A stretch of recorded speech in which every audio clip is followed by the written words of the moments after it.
Aujourd'hui, j'aimerais partager avec vous la parole de Dieu intitulée « Devenons participants de la nature divine ». Ouvrons 2 Pierre, chapitre 1, verset 3. Il est écrit « Sa divine puissance nous a donné tout ce qui contribue à la vie et à la piété, au moyen de la connaissance de celui qui nous a appelés par sa propre gloire et par sa vertu. Celle-ci nous assure de sa part les plus grandes et les plus précieuses promesses, afin que par elles, vous deveniez participants de la nature divine, en fuyant la corruption qui existe dans le monde par la convoitise. Afin d'entrer au ciel, nous devons continuellement faire des changements dans notre nature. Verset 5. À cause de cela même, faites tous vos efforts pour joindre à votre foi.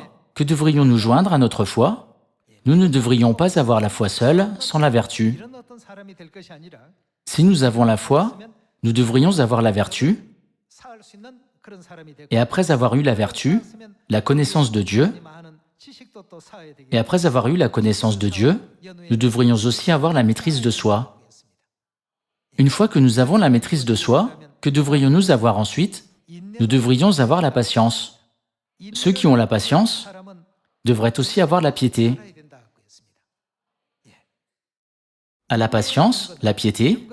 À la piété, l'amitié fraternelle. À l'amitié fraternelle, l'amour. Nous devrions aussi joindre l'amitié fraternelle à notre caractère. Verset 8. Car si ces choses sont en vous, et y sont avec abondance, elles ne vous laisseront point oisifs, ni stériles, pour la connaissance de notre Seigneur Jésus-Christ. Une fois que nous avons ces qualités, et que nous participons à la nature divine, Dieu nous permettra de produire continuellement de beaux fruits. Si Dieu donne un fruit à quelqu'un qui ne peut pas aller au ciel, même le fruit peut tomber en enfer avec lui. Aujourd'hui, Dieu nous donne cet enseignement, puisqu'il est essentiel pour nous d'avoir une nature pieuse. Frères et sœurs, nous ne pouvons pas entrer au ciel simplement en menant une vie morale et éthique sur terre. Nous avons besoin du sang précieux de Christ et de la promesse de la nouvelle alliance. À partir de maintenant, en tant que ceux qui ont reçu cette promesse, ne devrions-nous pas faire plus d'efforts pour participer à la nature divine de Dieu? Verset 9. Mais celui en qui ces choses ne sont point est aveugle, il ne voit pas de loin, et il a mis en oubli la purification de ses anciens péchés. Tous nos anciens péchés et iniquités ont été pardonnés par le précieux sang de Christ. Par conséquent, puisque nous sommes sous la grâce de Dieu, nous devons faire encore plus d'efforts pour participer à la nature divine de Dieu. Puisque je suis dans la vérité et que je garde la Pâque et le jour du sabbat,